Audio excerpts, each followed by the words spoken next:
For this example, we are going to be working with the Live Long and Prosper business in Centerville, which has not been listed. So as we've done before, we pulled this up in Google My Business, we clicked on it, and we found that it is not there.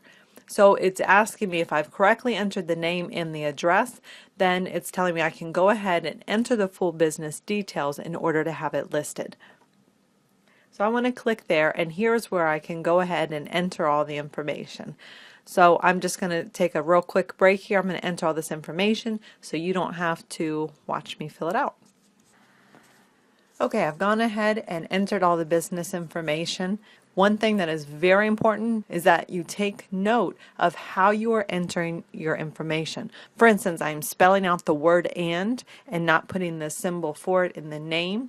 I am abbreviating street with ST, not ST period, and not spelling out street. So make sure for the zip code you are able to put a 4-digit code behind the zip code as well. But here I'm only putting the 5-digit zip code. I need to make sure that I do this the same across all the places that we're going to be discussing in this course.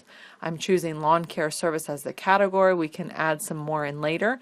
And at the bottom, I'm checking the box that says I deliver goods and services to my customers at their location. Of course, this is going to depend on what the business does that you are working with. Not all businesses have a storefront. So if they do, this is not a box that you want to check. In this case, this business is providing lawn care services, so they go to the customers. They don't want people coming to them. So we want to check that box, and we'll look a little bit more at that once we get into the dashboard here. So now that I have all of my information filled out, I just want to do one last check, make sure the name, the address, the phone number all looks good, and that I've taken note of how this looks. Because with Google's pigeon algorithm change, which actually it hit in July of 2014 for the United States, but it went international in December of 2014, it's very, very important that everything stays the same. Everything has to be consistent. We don't want any small changes, and we'll talk about that in a little bit. But once you are done, you can go ahead and click continue at the bottom, and it's going to continue to prompt us for more information. Now, if you've selected the box that says you go to customers, you serve them in their location, you'll be able to add some different zip codes or different cities here. So I can go in and I can type in some local cities as well.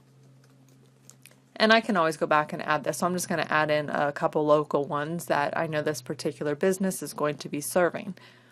I can also say that I will serve them within, let's say, 20 miles of my business, if that's what I want to do, versus adding in a specific city. And if you also serve customers at your business address, then you'll want to check that box, because this is going to determine how Google displays your address.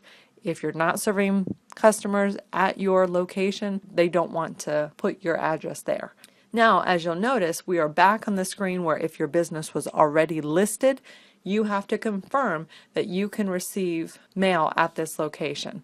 So it says, I am authorized to manage this business and I agree to the terms of service. We'll go ahead and click continue, and it's going to set up the Google My Business page for you now. Now what's going to happen is Google, whether you are claiming your listing as we looked at in the last video or you're setting up a new one, Google needs to verify that you are who you say you are. They're going to do this by mailing you a code. So it's going to take up to 2 weeks for you to actually receive a postcard in the mail. And when you receive this, it's going to have a PIN number, and you're going to put in that PIN number, and that is going to verify your listing.